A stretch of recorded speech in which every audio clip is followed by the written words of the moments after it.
Here we're looking at the resonators from the touring frame, and this will include the YV-3710, 3910, and 4110, both in the gloss and matte finish. These resonators come in half, so you have two halves of the resonators, so it makes it easier to transport and tour with, essentially why we call it the touring frame. But essentially you sometimes get a misalignment with the resonators here in the pieces. So I'll do my best to get you some camera angles of this. But you can see here that there's a little slot on this side. That's a receiver side. And then on this side, there's a little bit of a peg.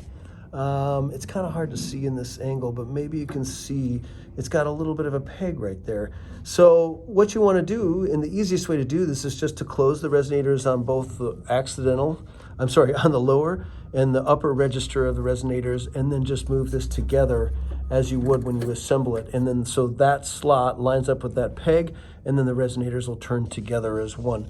So that's the easiest way to make sure that you get that. Now, another cool thing that we've put, or feature that we have on this, is if it feels like this is getting a little short, or maybe this isn't making a lot of contact in the slot, maybe it's a little bit more outside, we also have over here some adjustments that you can make to the bearing assembly. So this bearing assembly is going to allow this to rotate like this. It's really smooth and nice and quiet. And again, if you need to, you can move these closer in the slot and make sure that you do it evenly. You don't want to push it too far so it's grinding. You know, you want to be very careful that both sides are also equidistant on both sides so that the bearing isn't tilted or at an awing angle. But we also have that on the upper register over here too. So as you can see, that one's kind of all the way out, which it could be also all the way in if it needed to be. But that's just one simple adjustment you can make. And sometimes if the bearings are making a little bit of noise, it's good just to kind of loosen those up a little bit and kind of find it where it's the most free to move.